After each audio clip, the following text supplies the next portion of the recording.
Bismillahirrahmanirrahim. Ma asaba min musibatin. Tidak pernah ditetapkan satu kejadian. Awas, hati-hati.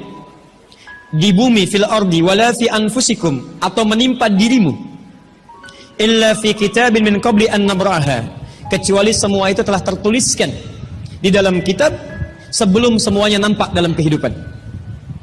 Ayat ini ingin memberikan gambaran bahwa semua kejadian-kejadian yang terjadi di muka bumi ini, termasuk dalam terkait aktivitas kita, termasuk dalam pencarian jodoh kita, semuanya telah tertuliskan, diatur oleh Allah Subhanahu wa taala. Singkatnya, semua ada dalam aturan Allah.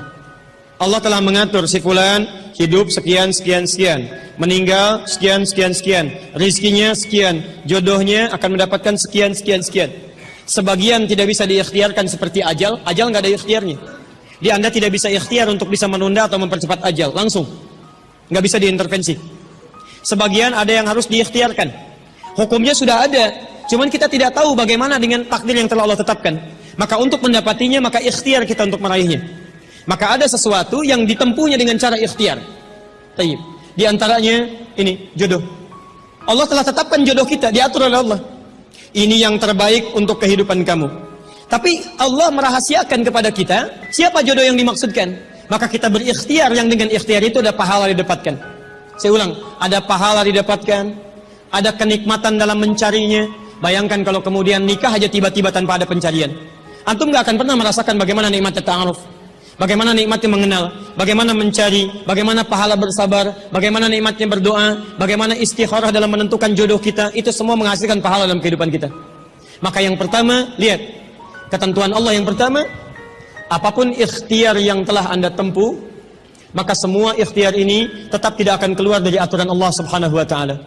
Jadi kalau antum tadi sudah menunggu selama 4 tahun tanpa komunikasi, Masya Allah, sudah siap melamar, tiba-tiba Masya Allah dibalap oleh orang lain, kalah. Fokus. Maka bagaimana cara memahaminya? Perhatikan, ikhtiar yang Allah tetapkan dalam aturan yang dibuat tadi, boleh jadi tidak harus selalu menyampaikan kita pada tujuan yang kita inginkan. Karena aturan Allah itu ketika ditetapkan akan bersanding dengan maslahat bagi kehidupan kita yang menjalaninya. Ingat ini ya, ingat. Aturan Allah ketika menetapkan, fulan rezeki kamu sekian, fulan fisik kamu begini, fulan jodoh kamu si fulanah. Ketika Anda menempuhnya dengan ikhtiar, tidak harus kemudian Anda meraihnya sesuai dengan keinginan Anda. Contoh, maaf, Anda ingin misalnya sekolahnya ke ITB, Anda ikhtiar juara satu. Begitu tes di ITB tidak lulus, lulusnya ke IAIN. Misal, harap-harap ke ITB, masuknya ke IAIN. Harap-harap ke ITB, masuknya ke Unpad. Ketika Allah kemudian menakdirkan Anda, misal keinginan Anda ke Unpad, keinginan Anda ke ITB, tapi kemudian tiba-tiba beloknya ke Unpad, bagaimana memahaminya? Perhatikan, kadang jalan kehidupan yang telah Allah tetapkan bukan harus menentukan hasil sesuai dengan yang Anda inginkan, tapi Allah menetapkan sesuai dengan apa yang Anda butuhkan. Anda ingin ke ITB, tapi apa yang Anda dapatkan di ITB bukan maslahat buat kebutuhan Anda. Maka dibelokkan oleh Allah ke Unpad supaya Anda mendapatkan apa yang Anda butuhkan dalam kehidupan Anda. Karena Allah mengabulkan apa yang Anda butuhkan, bukan apa yang Anda inginkan. Saya ulang, Allah mengabulkan hanya apa yang Anda butuhkan, bukan apa yang Anda inginkan. Ada 3 jenis cara pengabulannya. 1, jika kebutuhan Anda sesuai dengan maslahat kehidupan Anda meminta. Maka jika keinginan Anda dalam permintaan sesuai dengan kebutuhan Anda, maka segera dikabulkan. 2, ada yang ketika Anda memohon, Anda belum sanggup untuk mendapatinya. Nanti ketika Anda mulai sanggup, disitulah kemudian Allah berikan. Antum punya anak 5 tahun, antum kaya, punya banyak uang, kemudian anak itu minta dibelikan motor. Dibelikan nggak? Uangnya ada, motornya siap dibeli. Anak baru 5 tahun, minta dibelikan motor, dibelikan nggak? Kenapa? Karena dia belum sanggup menggunakannya. Tapi Anda sampaikan, nah, papa punya uang, papa siapkan ya. Nanti ketika sanggup baru saya berikan. Demikian ketika Anda meminta kepada Allah Subhanahu wa taala dan memohon. Maaf, Anda mohon, belum dikabulkan juga. Boleh jadi bukan Allah belum mengabulkan, tapi Anda belum siap untuk menerimanya. Contoh, Nabi Muhammad SAW berdoa kepada Allah supaya kiblat dipindahkan dari Masjid Al-Aqsa ke Masjidil Haram. Kapan berdoanya? Sejak di Mekah. Kapan dikabulkan? Saat ke Madinah. Kurang lebih 3 tahun baru dikabulkan. Quran surah kedua Al-Baqarah ayat 144, paling kiri sebelah bawah. Qad nara taqalluba wajhika fis sama' falanuwalliyannaka qiblatan taradaha fawalli wajhaka syatral masjidil haram. Muhammad, kami perhatikan engkau senantiasa menengadahkan wajahmu ke langit memohon, meminta. Lihat, maka mulai hari ini kami kabulkan doamu. Mulai palingkan kiblatnya dari Masjidil Aqsa ke arah Al-Masjidil Haram. Berapa lama Nabi berdoa? 3 tahun. Nabi Muhammad SAW berdoa 3 tahun baru dikabulkan oleh Allah. Kenapa baru dikabulkan? Karena pengalihan kiblat baru sesuai dengan kebutuhan umat Islam pada saat itu setelah 3 tahun. Nabi Ayub alaihissalam. Antum kenal Nabi Ayub? Kenal di mana? Kadang-kadang kenal Nabi Ayub. Luar biasa. Tadi malam di Dumai ada yang kenal Korun. Bulan lalu di Lampung ada yang kenal Fir'aun. Masya Allah. Di Pekanbaru kenal Nabi Ayub. Luar biasa. Itu siapa sebetulnya? Nabi Ayub itu diuji dengan penyakit luar biasa. Maaf, tadinya kaya, punya istri yang sangat cantik, anaknya 12. Hari yang bersamaan, hari pertama, maaf, diuji dengan harta semua habis. 1 hari. Hari kedua, anak semua meninggal. Hari ketiga, diuji dengan penyakit. Yang penyakitnya tidak akan pernah dialami orang setelahnya. Tidak juga dialami orang sebelumnya. Berapa diuji? 20 tahun. Beliau diuji 20 tahun. Apakah mengeluh? Tidak. Kata istrinya, kalau bahasa kita, papa kan Nabi. Angkat tangan papa, mohon kepada Allah. Mintakan sembuh aja, sembuh. Apa jawab Ayub? Berapa lama kita sehat dan senang? Kata istrinya, Masya Allah, 20 tahun.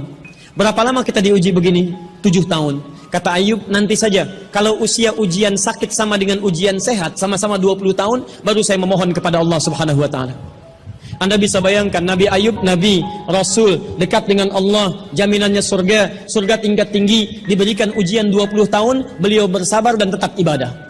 Antum, Masya Allah, mahasiswa, baru semester 5, bukan Nabi, bukan Rasul, surga belum jelas, amalan masih berantakan, hisab masih menegangkan, surga belum ada jaminan, baru 4 tahun.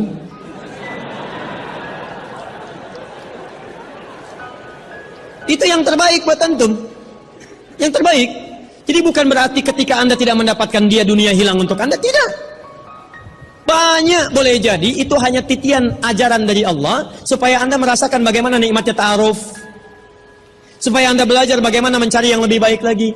Lihat kalimatnya, Quran surah ke-24 ayat 26. At-tayyibatu lit-tayyibin wat-tayyibuna lit-tayyibat al-khabithatu lil-khabithin sebelumnya wal khabithuna lil-khabithat.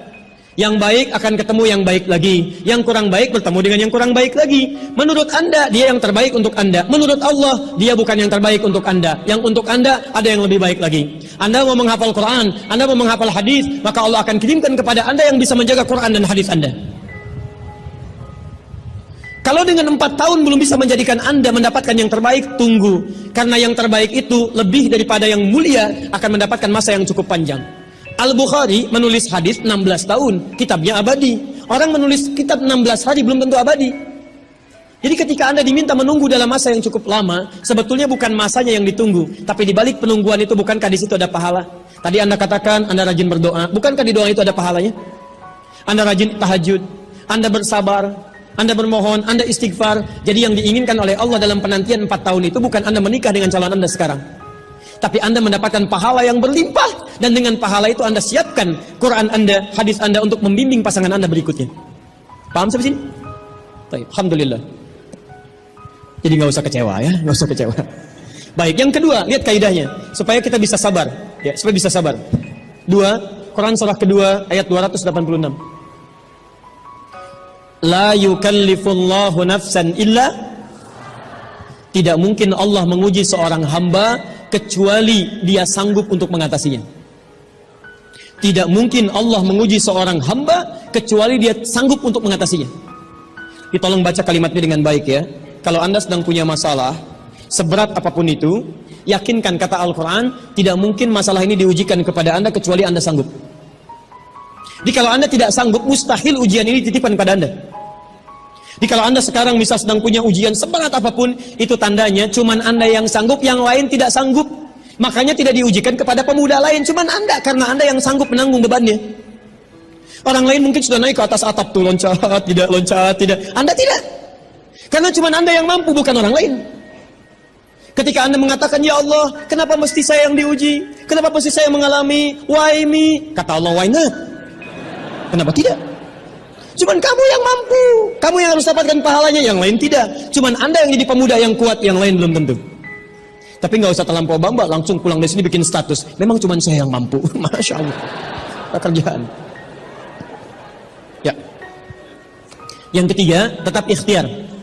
Quran surah 49 ayat ke-13. Jadi jangan sampai, maaf, ya, peluang Anda tidak mendapatkan yang tadi Anda telah harapkan, menjadikan Anda putus dalam berikhtiar. Cari, masih banyak perempuan semuka bumi. Masa tidak ada yang cocok untuk Anda? Lihat, ya ayyuhan nasu inna khalaqnakum min dzakarin wa untha wa ja'alnakum syu'uban wa qabail lita'arafu. Hei manusia, kami ciptakan engkau laki-laki, ada perempuan jodohmu. Dan kami pisahkan berbeda-beda daerah. Ya, lihat syu'ub, beda daerah, RT, RW, lurah, kecamatan, kabupaten, sampai sedunia. Kalau nggak ketemu di satu RT, cari satu RW ya, yang nanya tadi. Kalau tidak ada satu RW, cari satu kampung. Masa nggak ada yang ketemu? Boleh menikah dengan perempuan sekampung? Tidak. Masa sekampung mau dinikahi? Tidak. Batas paling maksimal 4. Sekampung tidak pilih satu dari sekampung. Sekampung mau dinikahi, Masya Allah. Silahkan cari ya. Anda tadi masih kuliah kan? Silahkan cari. Barangkali ketemu di kampus ya. Boleh menikah dengan seorang anak yang sedang kuliah? Tidak, sedang kuliah masa dinikahi. Pulang dulu dari situ ya. Pulang dari kampus, baik-baik di rumah baru nikah. Ini di kampus mau dinikahi ya. Cari, silakan. Nggak ketemu misalnya, mohon maaf ya, satu kecamatan, kabupaten. Nggak ketemu, beda provinsi. Anda orang Riau, mungkin jodoh Anda ada di Jawa. Cari, ta'aruf. Nggak ada di Jawa, ada di Sumatera. Nggak ada Sumatera, ada di Papua. Luas Indonesia terbentang 5.200.000 kilometer persegi luasnya. Kata Ahmad Mansur Surya Negara, pakar sejarah, dalam bukunya Api Sejarah, halaman ke-19, paragraf yang kedua, baris 1 sampai 3, paling kanan sebelah atas. Luas Indonesia itu, daratnya 2 juta kilometer persegi, lautnya 3.200.000 kilometer persegi. Daratan dan lautan, Masya Allah, 5.200.000 kilometer persegi. Masa nggak ketemu? Pulaunya 13.677 pulau. Itu belum termasuk Pulau Gadung dan Pulau Gebang. Ada semua. Nggak ada di Asia Tenggara, nggak ada Asia Tenggara di Asia, nggak ada Asia Amerika, nggak ada Amerika di Eropa, nggak ada Eropa di Afrika. Masa nggak ada yang cocok? Kalau tidak ada, mungkin antum ahli surga, karena itu pun jodoh antum pun bidadari surga. Masya Allah. Tapi sebelum ke surga, baiknya menikah dulu di dunia ya.